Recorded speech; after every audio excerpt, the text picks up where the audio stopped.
With the new Gemini video capabilities, you can do text to video, use templates, run edits, and even use your custom avatars. So let's see how it actually works. On the chat, you can go to the plus, click, and then go to create video, or on the left, you have the option to go to videos. When you are on the video interface, the first thing that you can do is to create a scene from a template. And this works the same as the other tools. If I click on plus and go to image, we get the same template type of format. And if I go to Lyria, which is the create music, we get the same thing. We can create something and then use a template. The whole point of a template is that you don't need to provide a massive text description just to get a very specific style. For this example, I will use the one that says indie pastel. If I want this template, I just need to click on it and it will show up at the very bottom. And now we need to describe what happens on the scene. This is my prompt and it's a very simple one. It's a close-up of a woman. What's important right here is that she looks directly at the camera and says, "Life is like a box of chocolates." At the very bottom, you can add images from your computer. I will do that in a second. And then you can select the ratio, which you can do only landscape or portrait. I'm going to keep it on landscape and run this generation. All right, so let's see what we get back.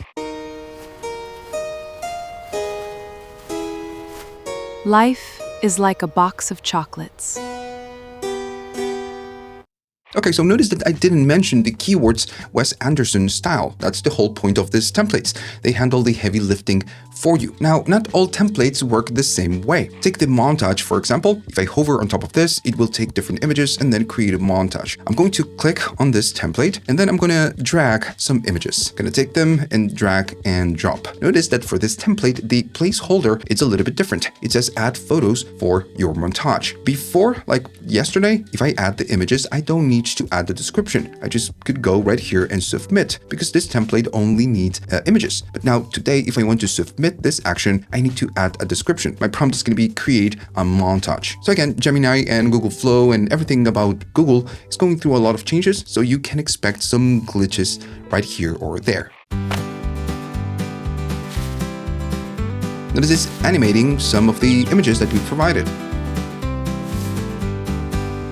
Like I mentioned, different templates require different inputs. For example, if I go to the cut paper, which is this one right here at the bottom, if I click on it, it says, what text do you want animated? So you need to provide a text for this one. If I go to this one, it will require for you to upload an image of yourself or a person. Okay, so I think you get the point in how the template works. So I'll leave the rest of this for you to explore on your own. I wish I could sit here and show you every single template, but I can't. And it's due to a very strict limitation, a restriction that we get on Gemini. I will explain that when I get to that point. Beyond templates, you can also build completely from the scratch using standard text prompts. This is something that we could do before, but this latest iteration feels much better. The workflow is more straightforward and the results are a step up from previous versions. That's for sure. Just to give you an example, let's say I want a user-generated content type of video, like a UGC type of style. I want for a woman to eat ice cream and drop some lines. As before, we can add the references. You can click on the upload on this button, or you just can drag and drop your images. I'm going to drag and drop an ice cream and a woman. And now we just need to text to video to prompt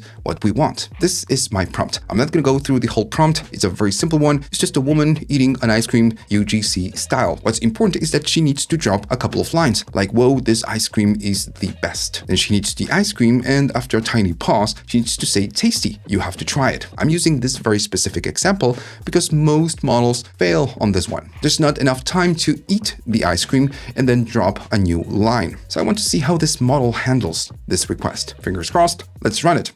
Okay, so it's here and it took a while. Now, before we see it, I can almost predict that this will have some tiny problems. I'm going to tell you why in a second. Let's just see it. Wow, this ice cream is the best.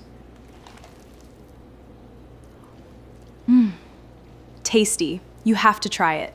Right, so I've tried the generation with previous versions of Gemini, and I gotta say this one, it's a little bit better. I mean, nonetheless, it has some issues. First, when the video starts, she starts saying something, then there's a tiny cut, then the spoon disappears. And this is because I'm prompting for too much. I'm asking the model for her to say something, then eat, and then speak again. Since Gemini can create up to 8 or 10 seconds, there's not enough time to do all of this, so it always fails. The solution would be prompting for something else, like maybe she tries the ice cream and then she drops the line, or maybe using a multi-shot type of instruction where we have different transitions. This is where things get really interesting. One of the flagship features of this update is the ability to deploy your own avatar. Gemini will take your likeness, your voice, and then you can use it to create a video or images. But there are a few important gotchas that you need to keep in mind here. First, this feature is currently on beta. It's only available in some countries, and it's not a super wild feature. You will see why in a second. And secondly, the avatar that you create must actually be you. So you cannot or you should not create an avatar of someone else. The actual avatar setup requires you to record a quick selfie video on your camera on your phone, following some on-screen tracking instructions and reading some numbers out loud. And all of this just, of course, to track or get your voice. After you create your avatar, that same avatar of you, of course, stays under your account. So it's almost like creating a password. Once you have the avatar, you just need to go right here to the plus, click, and then you can go to more uploads and you will be getting it right here. If not, what you can do is do @ and then it will show the avatar that you created. If I want to select me as an avatar, you just select it and it will show up right here. Now I want to do the same thing than before. I'm gonna go right here, just delete everything and paste the same UGC video or just prompt that we used a minute ago. Of course, you need to go to the prompt and use your avatar. And I was using a woman, so on this prompt, I've replaced everything everywhere where it says she, and I've replaced it for a he. So it is the same prompt than before. The only difference is that I'm using myself as an avatar. Now I'm gonna drag and drop the ice cream. There we go. So now we should be getting something pretty similar to the previous generation with the avatar. And that's pretty much it. Once you have the avatar, it's just like working with a normal reference. I'm going to run the generation. All right, so it's here, and I forgot to change it from 916 to 16.9, which of course it creates a problem. But that's fine. Let's see what happens. Wow, this ice cream is the best. Tasty. You have to try it. Right, so we are getting the same problems than before because, of course, we need to change the prompt. But nonetheless, the generation is pretty good. Now, wow, this ice cream is the best. This character looks like me. Tasty. The voice cloning, it's pretty good. It's not a 100% match because the process of creating the avatar requires you to read some numbers out loud. So you don't need to speak for like 30 minutes, which is what you do on 11 Labs. So you don't get the super 100% faithful type of voice. But nonetheless, Tasty. I gotta say, you have to try it. That it's pretty good. The second thing I've noticed is that when you take the avatar, you don't speak. You just stay very still and you move your head, and that's pretty much it. In this case, on this video, this character is talking. So I see this and I really can tell the difference. And it makes sense. The AI model has no idea how I move my mouth. I mean, in real life. Nonetheless, I really think that this is great for images and videos where the audience has no idea who you are. So in conclusion, is it perfect? Is it flawless?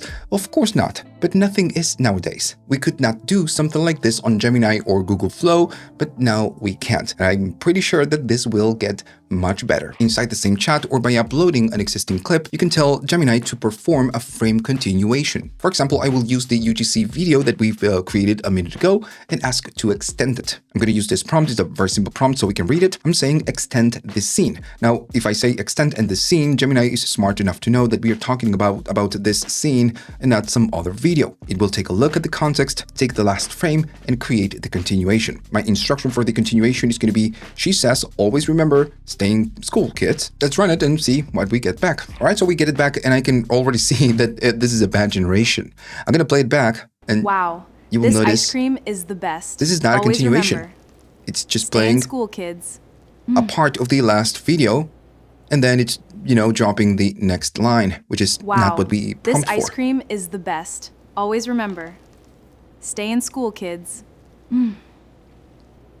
So it's messing up with the previous prompt and the context of the previous video. Now, of course, I cannot run it again, and I will tell you why in a minute, but this is something I've noticed and I've seen around, of course, on different videos, and some other users reported the same thing, that when you create or you want to run a continuation, it has a lot of problems. Now, I gotta say that I've tested this with the same example yesterday, and it worked pretty well. So this means that if I run the generation again, I should be getting something correct, something usable. But there's a problem, and that problem is the limits that you get with Gemini. If you have a pro account, you can create up to 5 per day, or maybe even less. And if you have an ultra account, you can create like 10 or something like that a day. Now, there's a way you can check this. If I go to the left side and then go to settings, if you go to usage limits right here, it will let you know how much you used and how much you have remaining. So I can create one more video, and this will reset at a very specific time. And then only then you can create 3 more videos. And on top of that, you have a weekly limit. So if you want to create videos on Gemini, you really need to be aware of this, that you cannot create a lot of videos just like you do on Google Flow. If you pay a pro account or you have an ultra account, it is much better to go to Google Flow and use your credits there. Right here, it's very limited. Just to give you an example, to record this video, it took me like the whole day. I had to record, create 3 videos in the morning, then wait 8 hours, and then record the next 3 videos. That's why I cannot go right here and create one more video to, fix the bad generation. It's because I don't have any limits left. It is the way it is. I mean, if you want to create videos, you can do something simple with Gemini, but if you want to create pro videos, something, a bit more polished, maybe try Google Flow. Okay, so now that the limits topic is just out of the way, Gemini now has a deeper understanding of what's happening inside of a video or an image. So you can upload a video to the chat and ask Gemini to run some changes. Just like extending the videos, as you saw, you need to keep it simple. If you provide a complex video and ask for complex edits, you will be getting a bad generation, and then you run out of credits or, limits. I have this video of a man walking and holding a coffee cup. I want to upload this video to Gemini and ask it to change the clothes of the man. I want to change the design of the coffee cup, and I want to add to the subject a pair of sunglasses. First, I'm going to drag and drop the video so Gemini can read it, understand it. We can, provide the edits. I have this Ray-Ban sunglasses and the red coffee cup. If I hover on top of this, I can see that the name of the image is red coffee cup, and then the other one is Ray-Ban sunglasses. And this is my prompt: replace the coffee mug in the video with a red cup of coffee. He is wearing Ray-Ban sunglasses and he's wearing a plain black shirt. Now, if I say red cup of coffee and the name of the image is red cup of coffee, Gemini will understand that we are talking about the same element, right? So fingers crossed, I'm gonna run the generation. And while this is going, I really hope that I get something useful. This is the last video I can create, and it will reset in about 5 hours. Okay, so it's here, and the first frame looks great. So let's just play it back, and